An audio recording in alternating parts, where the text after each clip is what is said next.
बात अरावली हिल्स की। अरावली को लेकर इन दिनों सियासी शोर बहुत है। कहीं उसके वजूद पर सवाल उठाए जा रहे हैं तो कहीं अरावली के खत्म होने का भ्रम फैलाया जा रहा है। लेकिन सच यह है कि केंद्र सरकार साफ कह चुकी है कि अरावली की एक एक चोटी सुरक्षित है। खनन पर रोक है, संरक्षण से कोई समझौता नहीं होगा। एफएसआई भी उन दावों को खारिज कर चुका है जिनके सहारे अरावली के भविष्य पर सवाल खड़े किए गए। अरावली सिर्फ पहाड़ नहीं, भारत की विरासत है। देखिए रिपोर्ट।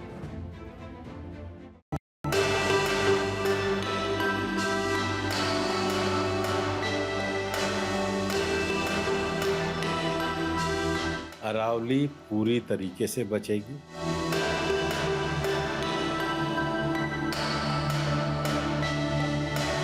ये मेरा वादा नहीं, ये मेरी प्रतिबद्धता है।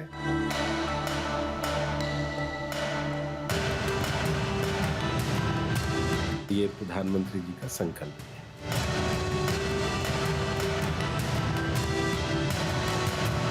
अरावली तुम्हारी देह पर कोई कुदाल नहीं मार सकता है। अरावली तुम्हारी कोख कोई उजाड़ नहीं सकता है। अरावली तुम सौंदर्य की आंखों की ठंडक हो। अरावली तुम्हारी चोटियां भारतीय संस्कृति और सभ्यता की पहचान हैं। अरावली तुम तो भारत की शान हो। अरावली तुम पूरी तरह महफूज हो क्योंकि तुम्हारी हिफाजत करने वाले भारत सरकार के मंत्रालय के मंत्री भूपेंद्र यादव ने भारत 24 पर खुद कहा था कि अरावली पूरी तरह सुरक्षित रहेगी। मेरा सीधा सवाल आपसे ये है, क्या अरावली की पहाड़ियां बचेंगी या खत्म हो जाएंगी? अरावली पूरी तरीके से बचेगी, सुरक्षित रहेगी, संरक्षित रहेगी। ये मेरा वादा नहीं, ये मेरी प्रतिबद्धता है और ये प्रधानमंत्री जी का संकल्प है। अरावली तुम्हारे खनन को लेकर जो भ्रम फैला, उसने एक बार सबको सन्न कर दिया था। लगा कि जैसे अब अरावली का अस्तित्व बाकी नहीं रहेगा। Forest survey of India FSI के प्रमाणिक आंकड़ों के अनुसार 20 मीटर से अधिक ऊंचाई वाली अरावली पहाड़ियों में से केवल 8.7% ही 100 मीटर से अधिक ऊंची हैं। यदि एफएसआई द्वारा चिन्हित सभी अरावली पहाड़ियों को देखा जाए तो उनमें से 1% भी 100 मीटर से अधिक ऊंचाई वाली नहीं है। लेकिन भ्रम से जब पर्दा हटा तो साफ हो गया कि तुम्हारा अस्तित्व पूरी तरह मौजूद था, मौजूद है और मौजूद रहेगा। आपने जो दावा किया है उस बारे में कोई एफएसआई स्टडी नहीं की गई है, लेकिन मुझे पता है कि एफएसआई के साफ इनकार के बावजूद आप ये झूठ क्यों फैला रहे हैं। मेरे पोस्ट के साथ अटैच सच्चाई की तस्वीरें देखें।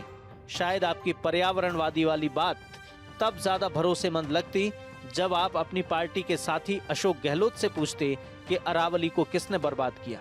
आप और आपके साथी घबराए हुए हैं क्योंकि हमने गुजरात से दिल्ली तक अरावली में माइनिंग पर पूरी तरह से बैन लगा दिया है। हम आपको गहलोत या आपकी पार्टी के किसी और को पवित्र अरावली रेंज को फिर से लूटने नहीं देंगे। आपकी पार्टी ने जो बर्बाद किया है उसे ठीक करने के लिए हम काम करते रहेंगे।